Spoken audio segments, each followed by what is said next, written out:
യേശുവിന്റെ നാമത്തിൽ സ്നേഹവന്ദനം. सभी को प्रभु यीशु मसीह के नाम से मेरा जय मसीह की। ദൈവം തന്ന ഈ വിലപ്പെട്ട അവസരത്തിനായി ദൈവത്തിന് സ്തോത്രം ചെയ്യുന്നു. इस सुंदर समय के लिए मैं प्रभु का धन्यवाद देता हूँ। ഇന്ന് ചില തിരുവെഴുത്തുകളെ നിങ്ങളുടെ മുന്നിൽ വയ്ക്കുവാൻ ആഗ്രഹിക്കുന്നു. कुछ वचनों से हम कुछ देर वचन मनादी करेंगे। ഇന്നത്തെ ചിന്തയ്ക്ക് ആധാരമായി കൊരിന്ത്യർക്ക് എഴുതിയ 1-ാം ലേഖനം 1-ാം അധ്യായം അതിന്റെ 28-ാമത്തെ വാക്യം നമുക്ക് വായിക്കാം. आज का वचन अध्ययन के लिए हम पढ़ेंगे पहला कुरिन्थियों की पत्री 1 अध्याय उसका 28वां पद। ഉള്ളതിനെ ഇല്ലായ്മയാക്കുവാൻ ദൈവം ലോകത്തിൽ കുലീനവും നികൃഷ്ടവുമായതും ഏതുമില്ലാത്തതും തെരഞ്ഞെടുത്തു. वरन जो है भी नहीं परमेश्वर ने जगत के नीचों और तुच्छों को चुन लिया कि उन्हें എന്തായിരുന്നു ഈ ലോകത്തിൽ ഉണ്ടായിരുന്നത്? इस दुनिया में वास्तव में क्या था? ഏത് ഉള്ളതിനെയാണ് ദൈവം ഇല്ലായ്മ ചെയ്യാൻ ആഗ്രഹിക്കുന്നത്? कौन सी ऐसी वस्तु थी जो थी और उसको परमेश्वर ने व्यर्थ ठहराया? ഉള്ളതെന്ന് പറയുമ്പോൾ പെട്ടെന്ന് നമ്മുടെ മനസ്സിലേക്ക് വരുന്നത് ജ്ഞാനമാണ്. जल्दी से हम अगर सोचेंगे तो जो है वो क्या है? वो ज्ञान होता है।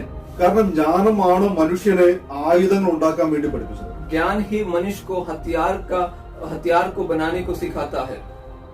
ജ്ഞാനമുള്ളത് കൊണ്ടാണ് മനുഷ്യൻ വീടുകൾ ഉണ്ടാക്കാൻ തുടങ്ങിയത്. ज्ञानवान होने के कारण मनुष्य घरों को बनाता है।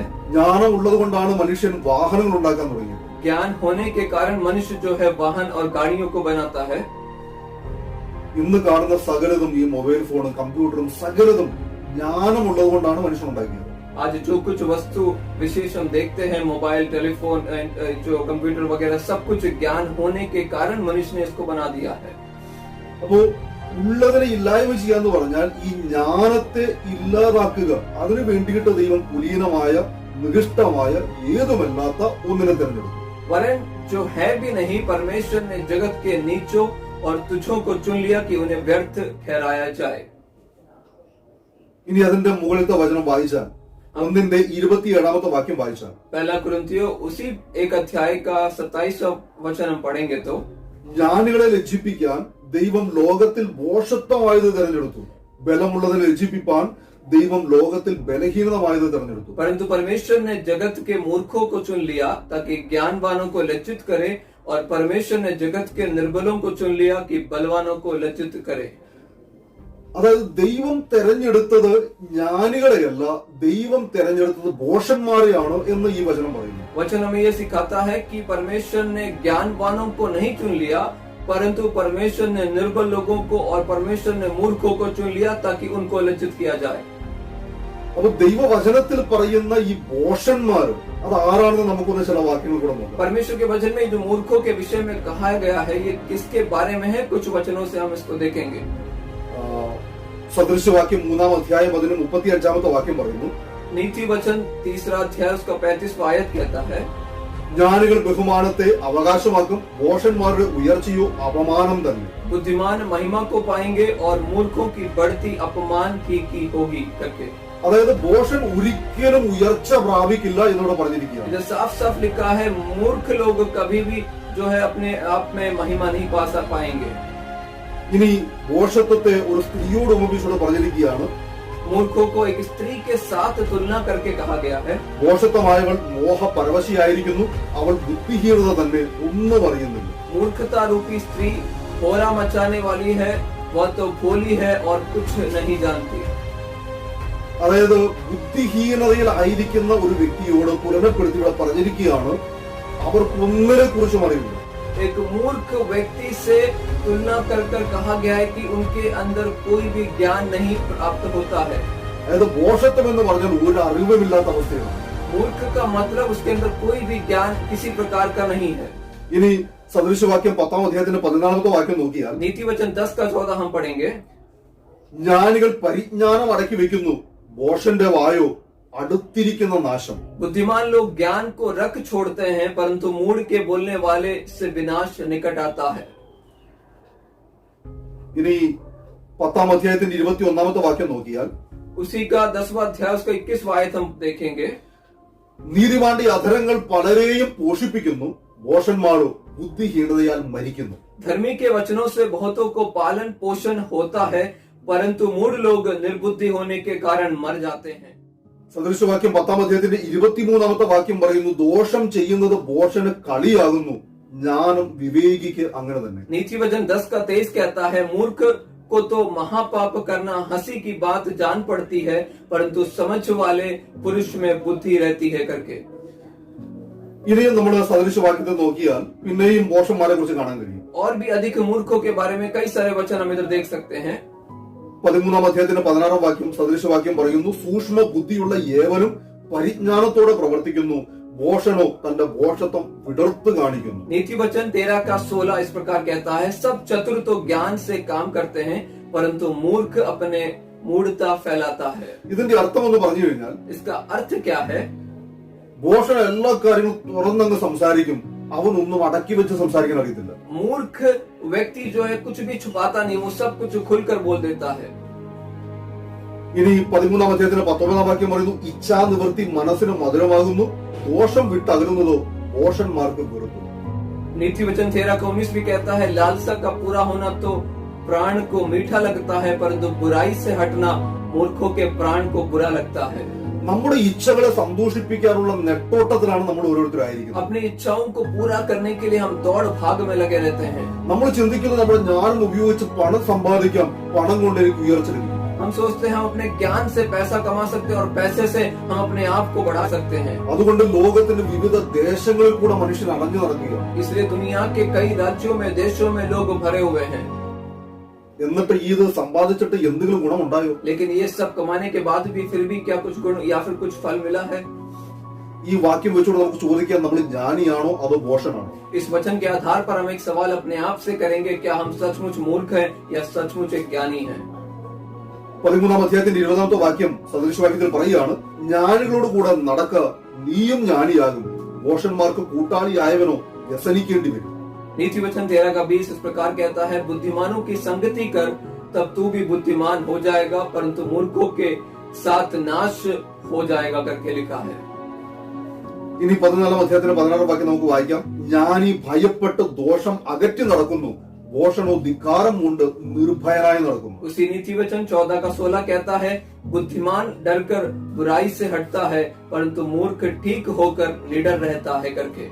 ചിന്തിച്ചു നോക്കിയേ, ജ്ഞാനിയായ മനുഷ്യന് അവനറിയാം, ഇങ്ങനെ ഞാൻ ചെയ്താൽ ദോഷത്തിലേക്കാണ് ഞാൻ പോകുന്നത്, എനിക്ക് നാശമുണ്ടാകും. എന്നാൽ ഭോഷൻ അങ്ങനെയല്ല, നാശമുള്ള കാര്യത്തിൽ പോലും ഒരു ചിന്തയില്ലാതെ നേരെ നാശത്തിലേക്ക് പോയി അകപ്പെടുകയാണ്. बुद्धिमान को पता है यदि वो कुछ गलत करे तो वो बुराई करे तो वो नाश की ओर जाएगा, परंतु जो मूर्ख व्यक्ति है उसे नहीं पता कि वो जो गलत कर रहा है वो उसको नाश की ओर ले जाता है. 15-ാം അധ്യായത്തിന്റെ 2-ാമത്തെ വാക്യം പറയുകയാണ്, ജ്ഞാനിയുടെ നാവ് നല്ല പരിജ്ഞാനം പ്രസ്താവിക്കുന്നു, മൂഢന്മാരുടെ വായോ ദോഷത്വം പൊഴിക്കുന്നു. उसी नीति वचन 15:2 कहता है, बुद्धिमान ज्ञान का ठीक बखान करते हैं, परंतु मूर्खों के मुंह से मूर्खता उबल आती है करके. 15-ന്റെ 7-ാമത്തെ വാക്യം കൂടെ നോക്കാം, ജ്ഞാനികളുടെ അധരങ്ങൾ പരിജ്ഞാനം വിതറുന്നു, മൂഢന്മാരുടെ ഹൃദയമോ നേരുള്ളതല്ല.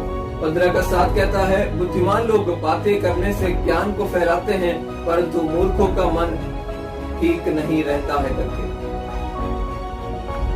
നമ്മൾ ജ്ഞാനിയാണോ അതോ മൂഢനാണോ?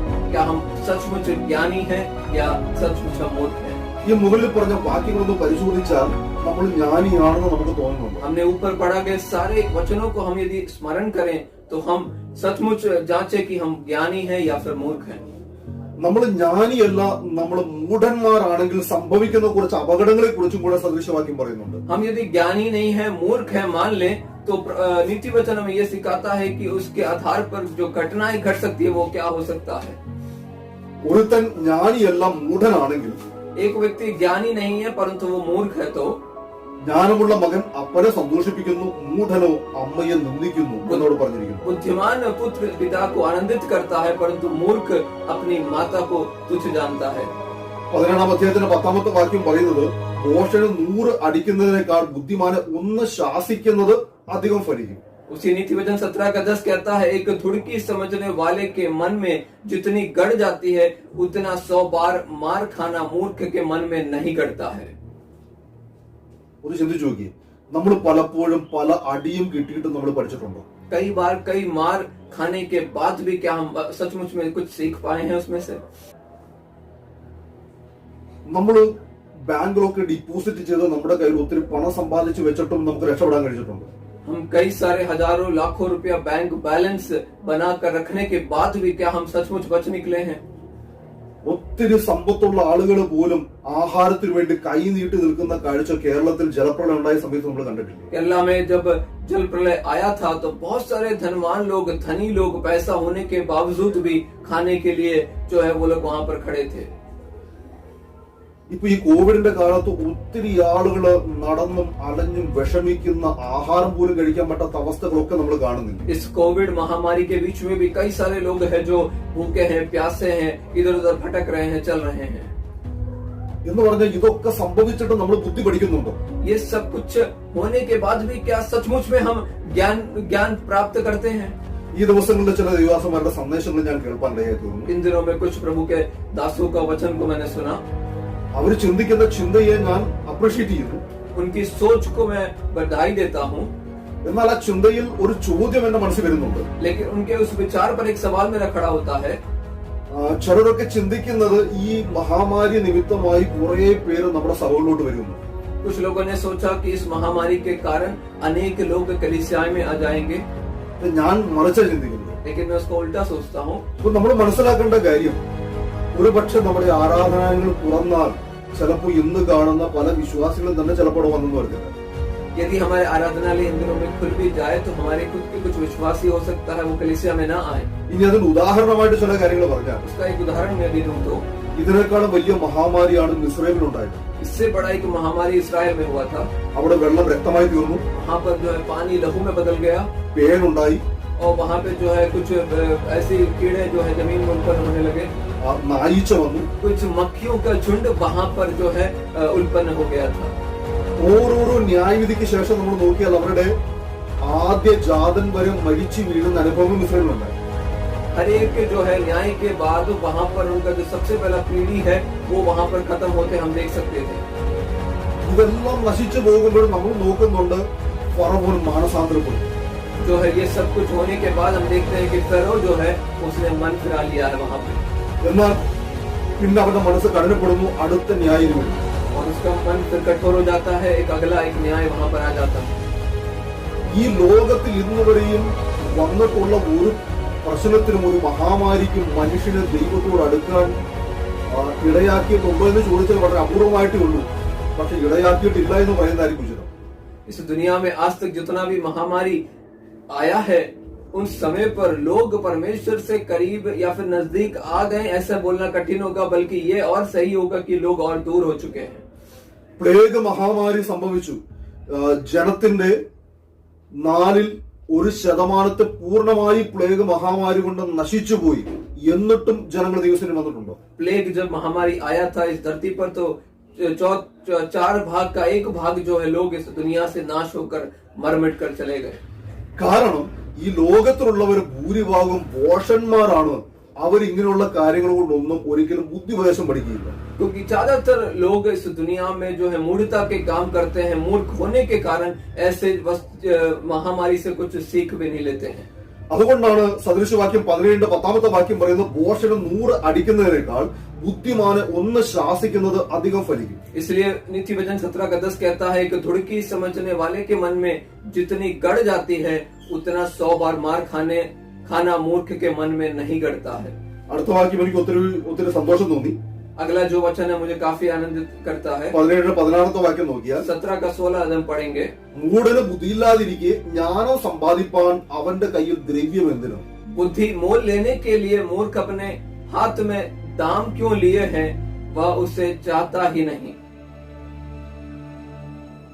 മൂഢന് ബുദ്ധിയില്ല, പിന്നെ ജ്ഞാനം സമ്പാദിക്കാൻ വേണ്ടി എന്തിനാണ് അവനെ പഠിപ്പിക്കുന്നത്? मूर्ख को जब बुद्धि ही नहीं है तो फिर उसको धन कमाने के लिए उसको ज्ञान क्यों सिखाना है या फिर क्यों ज्ञान देना है. ഞാൻ ചില കുഞ്ഞുങ്ങളെ കണ്ടിട്ടുണ്ട്. मैंने कुछ बच्चों को देखा है, അവർക്ക് പഠിക്കാനുള്ള ബുദ്ധിയില്ല. उनके पास पढ़ने के लिए बुद्धि नहीं होता है. എന്നാൽ അവരുടെ മാതാപിതാക്കളെ രാവും പകലും കഷ്ടപ്പെട്ട് 4 സ്ഥലത്ത് ട്യൂഷനാക്കി അവരെ പഠിപ്പിക്കാൻ ഭയങ്കരമായിട്ട് കഷ്ടപ്പെടും. लेकिन फिर भी उनके माता पिता 3-4 जगह पर ट्यूशन लगवाकर उनको पढ़ाने के लिए सिखाने के लिए काफी परेशान होते हैं, काफी प्रयास करते हैं. എന്നിട്ടും അവന് പഠിക്കാൻ പറ്റുന്നു. फिर भी वो बच्चे जो है पढ़ नहीं पाते हैं. എന്ന് പറഞ്ഞാൽ മൂഢനാണ്, അവനെ പഠിപ്പിച്ചിട്ട് കാര്യമില്ല. क्योंकि कहने का मतलब वो बच्चा हो सकता है मूर्ख होगा, उसको पढ़ा लिखा कर कोई फायदा नहीं है. ഈ ലോക്ക്ഡൌണിന്റെ കാലത്ത് ഞാൻ ശ്രദ്ധിച്ച ഒത്തിരി കാര്യങ്ങളുണ്ട്. इस लॉकडाउन के दौरान बहुत सारी चीजों को मैंने ध्यान दिया. ചില ആൾക്കാർ നിർബന്ധിച്ച് ഓൺലൈൻ മീറ്റിങ്ങുകളിലൊക്കെ കൂട്ടിക്കൊണ്ടുവരുന്നത് ഞാൻ കണ്ടു.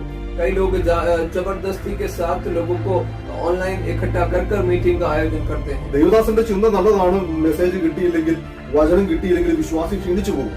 परमेश्वर का जो दास का जो चिंता है वो सही है. अगर विश्वासी जन वचन नहीं सुनेंगे, संगति नहीं करेंगे तो विश्वास में भी चढ़ सकते हैं. അതുകൊണ്ട് അവരോട് പറയാണ്, നിങ്ങൾ ഓൺലൈൻ മീറ്റിംഗിൽ വാ, ഞങ്ങൾ നിങ്ങൾക്ക് വേണ്ടി വചനം തരാം. इसलिए आप उनसे कहा गया कि आप ऑनलाइन मीटिंग में आए और ताकि हम आपके लिए वचन को दे सकें.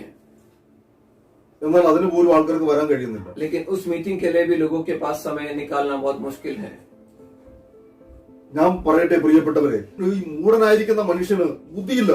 അവന് ജ്ഞാനം സമ്പാദിക്കാൻ വേണ്ടി നമ്മൾ വെറുതെ അവന്റെ പുറകെ കഷ്ടപ്പെടേണ്ട ആവശ്യം എന്താണ്? जो मूर्ख व्यक्ति है, जब उसके अंदर बुद्धि है ही नहीं, तो फिर जो है वो ज्ञान को प्राप्त करने के लिए या फिर कुछ चाहने के लिए वो क्यों कोशिश करता है? ദൈവവചനം അനുസരിക്കുന്ന ബുദ്ധിമാൻ ഉണ്ടോ എന്ന് ദൈവം നോക്കിയിട്ട് ആരെയും കാണാതിരിക്കുന്ന അവസ്ഥ സങ്കീർത്തനത്തിൽ നമ്മൾ കാണുന്നുണ്ട്. परमेश्वर का वचन भजन संहिता में इस प्रकार से कहा गया कि परमेश्वर जो है धर्मी लोगों को ढूंढता है, लेकिन ढूंढने के बाद भी नहीं मिला करके हम उधर पढ़ सकते हैं. മൂടൻ തന്റെ മനസ്സിലുള്ള പോഷത്വങ്ങളൊക്കെ പറയാൻ വേണ്ടി മാത്രമാണ് അവന്റെ വായ തുറക്കുന്നതെന്നാണ് 18ന്റെ രണ്ടാമത്തെ വാക്യത്തിൽ പറയുന്നത്. 18 का 2 में इस प्रकार लिखा है कि सब प्रकार की खरी बुद्धि से पैर करता है. मूर्ख अपने मन में जो है मूर्खता बोलने के लिए, प्रकट कराने के लिए वो अपना मुंह को खोलता है. മൂടന്റെ അധരങ്ങൾ വഴക്കിന് ഇടയാക്കുന്നു, അവന്റെ വായ് തല്ല് വിളിച്ചു വരുത്തുന്നതാണ് 18ന്റെ രണ്ടാമത്തെ വാക്യത്തിൽ പറയുന്നത്. 18 का दूसरा पद कहता है कि बात बढ़ाने से मूर्ख मुकदमा खड़ा करता है और अपने को मार खाने के योग्य दिखाता है. മനുഷ്യന്റെ പോഷത്വം അവന്റെ വഴിയെ മറച്ചു കളയുന്നു, അവന്റെ ഹൃദയമോ യഹോവയോട് മുഷിഞ്ഞു പോകും. मूर्खता के कारण मनुष्य का मार्ग टेढ़ा होता है, वह मन ही मन में यहोवा से चिढ़ने लगता है. नीति वचन 19 का 3. ഇനി ബോഷന്റെ വലിയൊരു പ്രത്യേകത ഇവിടെ പറയുന്നുണ്ട്. मूर्ख व्यक्ति की एक खास बात यहाँ पे बताती है, വളരെ കഷ്ടപ്പെട്ട് ധനം സമ്പാദിക്കും. वो बहुत ही मेहनत कर जो है कुछ धन को इकट्ठा करता है. ഒരു പക്ഷെ മരിക്കുന്നതിന്റെ തലേ ദിവസം വരെയും അവൻ കഷ്ടപ്പെട്ട് ധനം സമ്പാദിക്കും. हो सकता है मृत्यु के एक दिन पहले तक वो काफी धन को जो है कमाने की कोशिश करता है, അതിൽ നിന്നൊന്നും പൂരവും കഴിക്കുന്നില്ല. लेकिन फिर भी उसमें से कुछ खा पी नहीं पाता है. അവസാനം സമ്പാദിച്ചത് മുഴുവനും അവൻ വിട്ടേച്ചു പോകും. वो जो कुछ उसने कमाया कल तक वो सब कुछ वो छोड़कर इस दुनिया से चले जाता है. ഇത് ചിന്തിച്ചു നോക്കി, എന്തുമാത്രം മണ്ടത്തരമാണ്. जरा सोच के देखिए कितनी बड़ी मूर्खता होगी ये. അതുകൊണ്ടാണ് 19ാം അധ്യായത്തിന്റെ 10ാമത്തെ വാക്യത്തിൽ പറയുന്നത്, इसलिए 19 का 10 नीति वचन कहता है, സുഖജീവനം പോഷന് യോഗ്യമല്ല, പ്രഭുക്കന്മാരുടെ മേൽ കർത്തൃത്വം നടത്തുന്നതോ ദാസന് എങ്ങനെ. जब सुख से रहना मूर्ख को नहीं फलता, तो हाकिमों पर दास का प्रभुत्व करना कैसे फलेगा. ഈ ബുദ്ധിയുള്ളവരാണെങ്കിൽ ജീവിതത്തിൽ വരുന്ന അനർത്ഥത്തെ കണ്ടിട്ട് ഒളിച്ചു മാറി നിൽക്കും. എന്നാൽ പോഷണം അങ്ങനെയല്ല, നേരെ കയറി ചെന്ന് അനർത്ഥത്തിൽ അകത്തും. तो चतुर मनुष्य जो है, बुद्धिमान मनुष्य, वो क्या करता है जीवन में जब या फिर कुछ दुख या मुसीबतें आती है तो वो उससे भाग कर छुपने की कोशिश करता है, लेकिन जो मूर्ख है वो उसी में घुस जाता है, उसी में दब जाता है. 22ന്റെ 3ാമത്തെ വാക്യം അങ്ങനെയാണ് പറയുന്നത്. 22 का 3 इस प्रकार से कहता है, നമ്മൾ ഈ ദിവസങ്ങളിൽ കണ്ടു, രോഗനിമിത്തമായിട്ട് സർക്കാരും വേണ്ടപ്പെട്ട ആളുകളൊക്കെ എന്ത് ചെയ്തു, എങ്ങനെയെങ്കിലും വീടുകളിലിരിക്കാൻ വേണ്ടി ആളുകളെ പ്രേരിപ്പിക്കുന്നുണ്ടെങ്കിലും അവർ വെറുതെ പുറത്തിറങ്ങി നടന്ന് രോഗം മേടിച്ചു പിടിക്കുക, അല്ലെങ്കിൽ പുറത്തിറങ്ങി നടന്ന് രോഗം പരത്തുക, ഇങ്ങനെയുള്ള സാഹചര്യങ്ങളൊക്കെ നമ്മൾ കണ്ടു. इस कोविड महामारी के बीच में सरकार जो है कुछ नियम वगैरह निकाला है कि घरों में रहिएगा, बाहर ना निकले, लेकिन फिर भी कुछ लोग जो है चाहे वो अनजाने में या जानबूझकर बाहर निकलकर इस महामारी को फैला रहे हैं. उसके कारण महामारी अब फैल रहा है. അതായത് പോഷന്മാരെ കൊണ്ട് ലോകം നിറഞ്ഞിരിക്കുകയാണ്. क्योंकि मूर्ख लोगों से ये दुनिया भर चुका है. ഇനി സദൃശവാക്യം 22 9ാമത്തെ വാക്യം പറയുന്നു, 22 का 9 नीति वचन कहता है, മോശന്റെ നിരൂപണം പാപം തന്നെ, പരിഹാസി മനുഷ്യർക്ക് വെറുപ്പാകുന്നു. मूर्खता का विचार भी पाप है और ठट्टा करने वाले से मनुष्य घृणा करता है. എന്തൊക്കെ ചെയ്താലും ദോഷത്വം മനുഷ്യന് വിട്ടുപോകില്ല. चाहे कुछ भी कर ले, मूर्खता मनुष्य को छोड़कर नहीं जाती है. സദൃശവാക്യം 27-22 പറയുകയാണ്, ബോഷനെ ഉരലിലിട്ട് ഉലക്ക കൊണ്ട് അവിൽ പോലെ ഇടിച്ചാലും അവന്റെ ബോഷത്വം വിട്ടുമാറിയില്ല. नीति वचन 27 का 22 में लिखा हुआ है, चाहे तू मूर्ख को अनाज के बीच ओखली में डालकर मूसल से कूटे तो भी उसकी मूर्खता नहीं जानेगी। ഇന്ന് പല പോഷന്മാരെയും പഠിപ്പിക്കാൻ നോക്കിയിട്ട് അവർ പഠിക്കുന്നുണ്ട്. आज जो है कई मूर्ख लोगों को सिखाने की कोशिश भी करे तो भी वो सीखते नहीं है।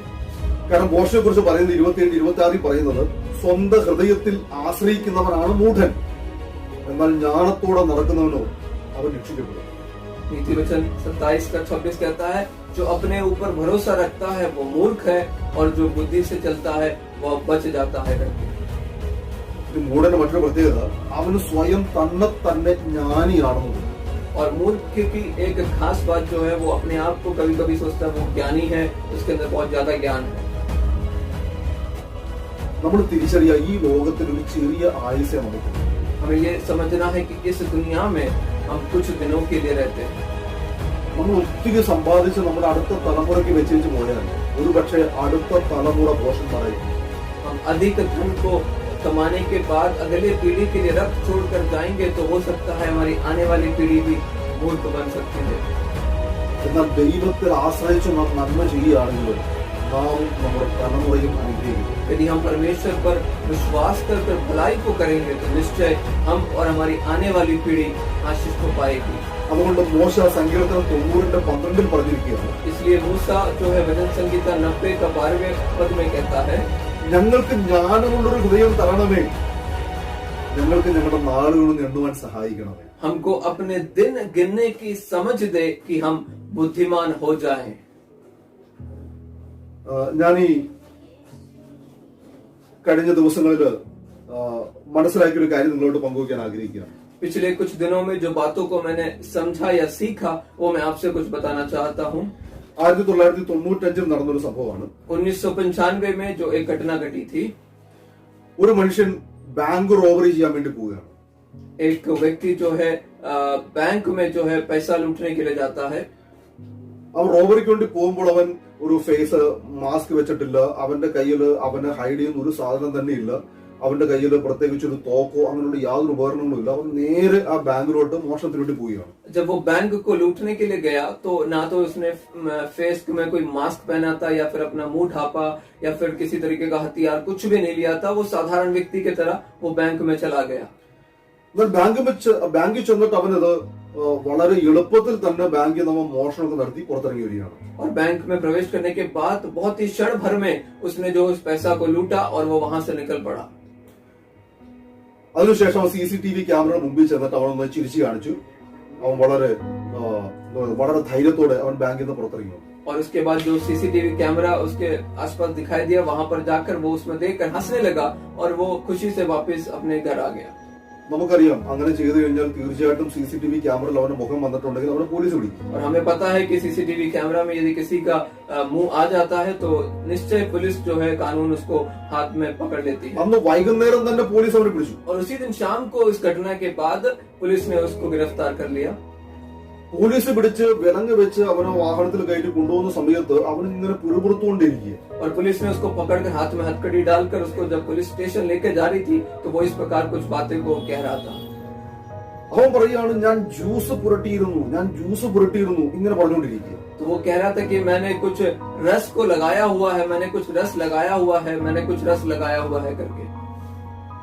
പോലീസ് ചോദിച്ചു, എന്ത് ജ്യൂസ് പുരട്ടിയ കാര്യം നീ പറയുന്നത്? तो पुलिस ने उससे सवाल किया, तुमने कौन सा ऐसा रस लगाया, किस रस के बारे में बात कर रहे हो करके पुलिस ने उससे प्रश्न किया। അപ്പോ അവൻ മറുപടി പറയുകയാണ്, ഞാൻ നാരങ്ങ നീര് എടുത്ത് എന്റെ ശരീരം മുഴുവനും തേച്ചിട്ടുണ്ടായിരുന്നു. तो उसने बोला कि मैंने नींबू का रस निचोड़कर अपने शरीर में पूरा लगा लिया। അപ്പോ അവൻ ചിന്തിക്കുന്ന ഒരു കാര്യം, ഈ നാരങ്ങ നീര് ശരീരത്തിൽ തേച്ച് പിടിപ്പിച്ചാൽ അവനെ ആർക്കും കാണാൻ പറ്റത്തില്ല, അവൻ അദൃശ്യനായി തീരുന്നതാണ്. तो उसका एक विचार था, यदि वो नींबू का रस को अपने शरीर में लगा लेगा तो वो अदृश्य हो जाएगा, किसी के सामने वो जो है दिखाई नहीं पड़ेगा। എന്തുമാത്രം മണ്ടത്തരമാണ് ആ കാര്യം. कितनी बड़ी मूर्खता की बात है ये। ഇപ്പൊ എന്നെ കേൾക്കുന്ന നിങ്ങൾക്ക് തോന്നുന്നുണ്ട് ഭയങ്കര മണ്ടനായിരുന്നു മനുഷ്യൻ. तो आप सोच रहे होंगे कि कितना बड़ा मूर्ख व्यक्ति है वो। ഇനി അടുത്തൊരു കാര്യം പറഞ്ഞപ്പോ മണ്ടനായിരുന്നു മാത്രമല്ല, അവൻ ആ മണ്ടത്തരത്തിൽ അടിയുറച്ച് വിശ്വസിച്ചിരുന്നു. और केवल वो मूर्ख काम ही नहीं किया, उस मूर्खता में बहुत ही दृढ़ता से उसने उस बात पर विश्वास किया था। അതായത് ഈ ജ്യൂസ് പുരട്ടി കഴിഞ്ഞാൽ ഒരുത്തരും എന്നെ കാണാൻ പറ്റില്ല എന്നുള്ള മണ്ടത്തരത്തെ അവൻ അടിയുറച്ച് വിശ്വസിച്ചു. इस बात को कि नींबू का रस वो लगा लेगा अपने शरीर में तो उसको कोई देख नहीं पाएगा, इस बात को उसने बहुत ही अच्छे से विश्वास कर लिया था, मान लिया था. എന്നാൽ ഇതിനെ കുറിച്ച് മനഃശാസ്ത്രപരമായി പഠിക്കുന്ന ഈ ആളുകൾക്ക് ഇതിനെ കുറിച്ചൊരു കൗതുകമുണ്ടായി. जो विशेषज्ञ जो इसकी जो पढ़ाई करते हैं, अध्ययन करते हैं, इसके ऊपर सीखते हैं, उन लोगों ने इसके ऊपर एक बात ऐसे कहा. ഡെന്നിൻ ഗ്രോഗസ് എന്ന് പറയുന്ന ഒരാള് ഈ വിഷയത്തെ കുറിച്ച് പഠിക്കാൻ ആരംഭിച്ചു. लेनिन ग्रोगस इस विषय के ऊपर वो अध्ययन करने लगे. അദ്ദേഹം കുറച്ച് കോളേജിൽ പഠിക്കുന്ന കുട്ടികളെ തന്റെ ലാബിൽ കൊണ്ടുവന്നു.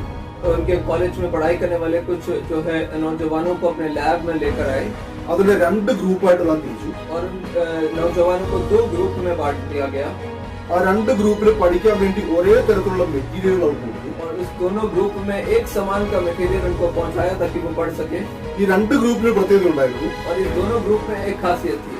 ആദ്യത്തെ ഗ്രൂപ്പ് ചിന്തിച്ചിരുന്നത് ഞങ്ങൾക്ക് എല്ലാ കാര്യവും വളരെ പെട്ടെന്ന് മനസ്സിലാക്കാൻ ഞങ്ങൾക്ക് നല്ല ബുദ്ധി ഉണ്ടെന്നുള്ളത്. सबसे पहला ग्रुप ने सोचा कि हमें सारी बात जल्दी से समझ में आ जाएगी, हमें ज्यादा बुद्धि है. എന്നാൽ രണ്ടാമത്തെ ഗ്രൂപ്പ് ചിന്തിക്കുന്നത് ഞങ്ങൾക്ക് അതിനുള്ള ബുദ്ധിയൊന്നുമില്ല, ഞങ്ങൾക്ക് വളരെ ചെറിയ ബുദ്ധിയുള്ളൂ, അതുകൊണ്ട് ഞങ്ങൾക്ക് പഠിക്കാൻ വളരെ ബുദ്ധിമുട്ടാണ്. तो दूसरे ग्रुप ने सोचा हमें तो बहुत ज्यादा बुद्धि या ज्ञान नहीं है, हम जल्दी से सीख नहीं पाएंगे, हमें तो समय लगेगा. കുറച്ച് ദിവസത്തെ പഠനത്തിന് ശേഷം 2 പേർക്കും ഒരു ടെസ്റ്റ് ഇട്ടു. दोनों कुछ समय की पढ़ाई के बाद दोनों ग्रुप के लिए एक जो है परीक्षा रखा गया.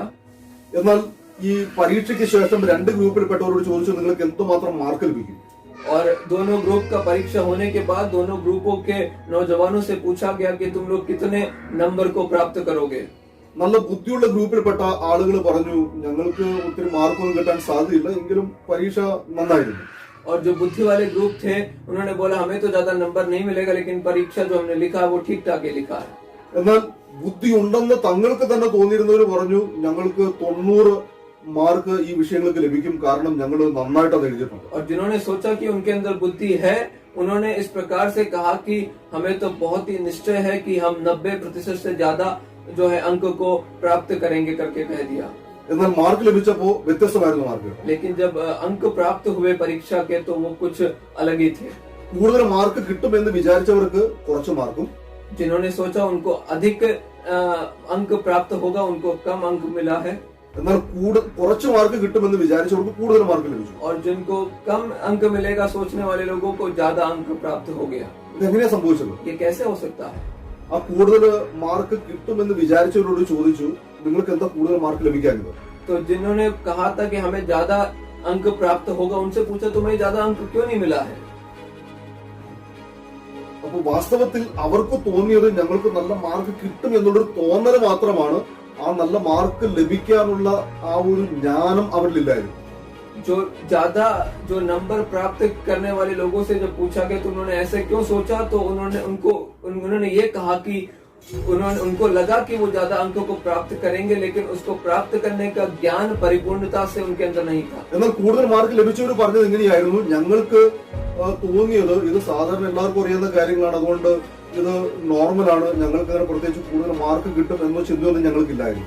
लेकिन जिन्होंने ज्यादा अंक को प्राप्त किया, जो लोग नहीं सोचे थे जिनको मिलेगा, उन्होंने कहा कि हमें नहीं लगा था कि इसमें ज्यादा अंक हमें मिलेगा, क्योंकि साधारण तौर से हमें ऐसा ही लगा करके उन्होंने अपना जवाब दिया.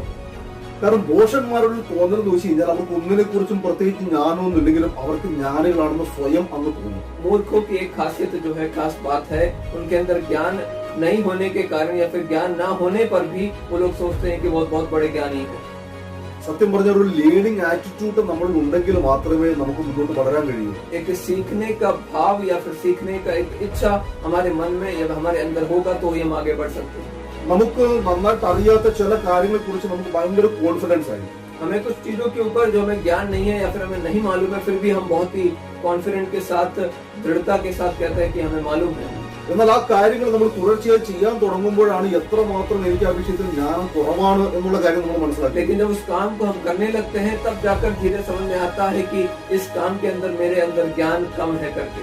ആൽബർട്ട് ഐൻസ്റ്റീൻ പറഞ്ഞൊരു കാര്യമുണ്ട്. अल्बर्ट आइंस्टीन ने एक बात कहा था, ഞാൻ കൂടുതൽ ഒരു കാര്യത്തെ കുറിച്ച് അറിയാൻ ആരംഭിച്ചപ്പോഴാണ് എനിക്ക് മനസ്സിലായത് എനിക്ക് പ്രത്യേകിച്ച് ഒരു അറിവും ഇല്ല എന്നുള്ളത്. विशेष बातों पर मैंने कुछ खोज करने की या फिर कुछ सीखने की कोशिश की तो मुझे समझ में आया कि मेरे अंदर ज्यादा ज्ञान है ही नहीं. പുതിയതായിട്ട് എന്തെങ്കിലുമൊക്കെ പഠിക്കുമ്പോൾ നമ്മുടെ ജീവിതത്തിൽ തീർച്ചയായിട്ടും നമ്മൾ മിസ്റ്റേക്കുകൾ ചെയ്യും. नया हम जब भी कुछ सीखते हैं जीवन में हम उसमें गलतियां करते हैं, गलतियां निकलती हैं. എന്നാൽ ആ ചെയ്യുന്ന തെറ്റുകളല്ല തെറ്റ്, ആ തെറ്റുകളിൽ തന്നെ നമ്മൾ പിന്നെ തുടരുന്നതാണ് തെറ്റ്. लेकिन वो गलतियां करना वो गलत नहीं है, लेकिन उस गलतियों को दोबारा दौड़ाना वो सबसे बड़ा गलती है. ഇനി വേറൊരു കാര്യം എന്ന് വെച്ചാൽ ചില ആൾക്കാർ അവരുടെ ജീവിതത്തിൽ അവർക്ക് ഉയർച്ച പ്രാപിക്കാൻ കഴിയാതെ വരുമ്പോൾ അവര് ആ കുറ്റം വേറെ വ്യക്തികളുടെ മുതുകത്തിടുന്നൊരു സ്വഭാവമുണ്ട്. और कुछ लोग इस प्रकार से करते हैं, ऐसे गलती हो जाने के बाद जब वो लोग आगे नहीं बढ़ पाते हैं तो वो अपनी गलतियां दूसरों के ऊपर डाल देते हैं. അങ്ങനെ ചെയ്യുന്നതാണ് ഏറ്റവും വലിയ തെറ്റ്. और वो ऐसा करना सबसे बड़ी गलती है. അവര് പറയുന്നത് ഇന്നയാളുടെ തെറ്റുകൊണ്ടാണ് ഞാൻ അങ്ങനെ ആയത്. उन्होंने कहा कि इसके वजह से, इस कारण से ऐसा हो गया कर वो आरोप लगाते हैं. ചിലര് പറയും എന്നെ ഒരാളൊന്ന് സപ്പോർട്ട് ചെയ്യാനുണ്ടായിരുന്നെങ്കിൽ ഞാൻ ഒരുപക്ഷെ കുറച്ചുകൂടി നന്നായേനെ. कुछ लोग ये बहाना देते हैं कि मुझे कोई गाइड करने के लिए, सपोर्ट करने के लिए होता तो मैं और अच्छे से कर पाता. ആരെങ്കിലും സഹായിച്ചിട്ട് നീ ഒരു കാര്യം ചെയ്യുന്നുണ്ടെങ്കിൽ വാസ്തവത്തിൽ മനസ്സിലാക്കാതെ ചെയ്യാനുള്ള കഴിവ് നിന്നിലല്ലായിരുന്നു, നിന്നെ സപ്പോർട്ട് ചെയ്ത ആ വ്യക്തിയിലായിരുന്നു. सचमुच में यदि किसी के मदद से आप यदि कुछ करते हैं तो आप ये समझिएगा कि आपको उस काम करने की क्षमता नहीं है, अन्यथा उस व्यक्ति के मदद से आपने उस काम को हासिल किया है. അതായത് അത് ചെയ്യാനുള്ള കഴിവ് നിന്റെ അല്ല, ആ കഴിവ് നിന്നെ സഹായിച്ച മറ്റു വ്യക്തിയുടേതാണ്. और वो जो ज्ञान है वो खूबी वो आपका नहीं है, वो जिसने आपको मदद किया है उसका ज्ञान के मदद से आप उसको कर पाए. എന്തെങ്കിലും ഒരു നല്ല കാര്യം ചെയ്യണമെങ്കിൽ അത് നമ്മുടെ സ്വയത്തിൽ നിന്ന് വന്നെങ്കിൽ മാത്രമേ നമുക്കൊരു നല്ല കാര്യം ചെയ്യാൻ കഴിയൂ. यदि कुछ अच्छी बातों को, कुछ अच्छा चीज को हमें करना है तो हमें खुद से ही प्रयास करना है, खुद से ही उसको करना होगा. വേറൊരുത്തന്റെ സഹായത്തിനോട് നമ്മൾ കാത്തിരിക്കുന്നെങ്കിൽ മനസ്സിലാക്കുക ഒരിക്കലും നമുക്ക് വിജയിക്കാൻ കഴിയും. दूसरों के मदद के लिए जब इंतजार करेंगे, हम बैठते रहेंगे तो हम कभी भी विजय प्राप्त नहीं कर. ഞാൻ ഇത്രയും കാര്യങ്ങൾ നിങ്ങളുടെ മുന്നിൽ പങ്കുവെച്ചതിന്റെ കാരണം എന്തെന്ന് ചോദിച്ചാൽ इतनी सारी बातों को मैंने आपसे बताने का कारण क्या है? നമ്മൾ മണ്ടന്മാരാണ് എന്ന് നമ്മളൊന്ന് തിരിച്ചറിയാൻ വേണ്ടിയിട്ടാണ്. हम सचमुच में मूर्ख लोग हैं कर इसको पहचानने के लिए मैंने आपसे कहा.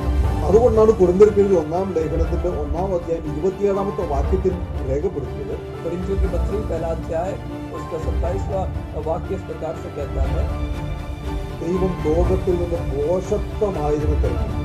परमेश्वर ने इस जगत से मूर्ख लोगों को चुना. എന്തിനാണ് ചോദിച്ചാൽ क्यों उन मूर्खों को चुना पूछेंगे तो ജ്ഞാനികളെ ലജ്ജിപ്പിക്കുവാൻ. ज्ञानवानों को लज्जित करने के लिए प्रभु ने चुना था. കാരണം മണ്ടന്മാര് അവർ സകലതും വിശ്വസിക്കും, क्योंकि मूर्ख लोग हर बात पर विश्वास करते हैं, എന്നാൽ ജ്ഞാനികൾക്ക് അത് വിശ്വസിക്കാൻ കഴിയില്ല. लेकिन ज्ञानी लोग हर बात पर विश्वास नहीं करते हैं. യേശു ക്രിസ്തു കാൽവരി കുരിശിൽ മരിച്ചത് എനിക്ക് വേണ്ടിയിട്ടാണെന്ന് നിനക്ക് ഉറപ്പിച്ച് പറയാൻ കഴിയണമെങ്കിൽ നീ ജ്ഞാനിയല്ല, നീ മണ്ടനാണ്. അതുകൊണ്ടാണ് നിനക്ക് വിശ്വസിക്കാൻ കഴിയുന്നത്. यीशु मसीह मेरे लिए क्रूस पर मारा गया कर इस बात को यदि आप विश्वास करते हैं तो आप ज्ञानी नहीं, आप मूर्ख हैं, इसीलिए आप उस बात को विश्वास करते हैं. നീ ജ്ഞാനിയായിരുന്നെങ്കിൽ നീ ചോദിക്കും 2000 വർഷത്തിനു മുമ്പ് മരിച്ചുപോയ യേശു എന്റെ പാപത്തിനു വേണ്ടി മരിച്ചു എന്ന് എങ്ങനെ പറയാൻ കഴിയും? तो यदि आप सचमुच में ज्ञानी होते तो आप पूछेंगे 2000 साल पहले मारा गया वो यीशु, वो कैसे मेरे पापों के लिए मर सकता है? യേശു രണ്ടാമത് വീണ്ടും വരും, എന്നെ സ്വർഗത്തിലോട്ട് കൊണ്ടുപോകും എന്നൊക്കെ വിശ്വസിക്കാൻ കഴിയണമെങ്കിൽ നീ ഒരു മണ്ടനായ കഴിയുള്ളൂ. वो मेरा यीशु दोबारा आने वाला है, मुझे स्वर्ग में ले जाएगा, इस बात को यदि विश्वास करना है तो हमें मूर्ख बनना ही पड़ेगा. പ്രിയപ്പെട്ടവരെ, മണ്ടന്മാരായതുകൊണ്ടാണ് കർത്താവ് നമ്മളെ തെരഞ്ഞെടുത്തത്. हम मूर्ख लोग हैं, इसीलिए प्रभु ने हमें चुन लिया. മണ്ടന്മാരായതുകൊണ്ടാണ് വരാൻ പോകുന്ന പല കാര്യത്തെയും സംഭവിക്കുമെന്ന് ഉറപ്പോടുകൂടെ നമ്മൾ ദൈവസന്നിധി വിശ്വാസത്തോടെ ആയിരിക്കുന്നത്. हम मूर्ख हैं, इसीलिए कई सारी आने वाली घटनाओं को जो होने वाला है उस बात पर विश्वास करके हम प्रभु में बने हुए हैं. എന്നാൽ നമ്മളിലുള്ള മണ്ടത്തരം, നമ്മളിലുള്ള മൂഢത എന്ന് പറയുന്നത് ജ്ഞാനികളുടെ ജ്ഞാനത്തെക്കാളും വലുതാണ്. लेकिन हमारी अंदर की जो मूर्खता है वो ज्ञानियों के अंदर के ज्ञान से बढ़कर है. ജ്ഞാനികൾക്ക് വരാൻ പോകുന്ന നിത്യതയെക്കുറിച്ച് അറിയില്ല. ज्ञानवानों को आने वाले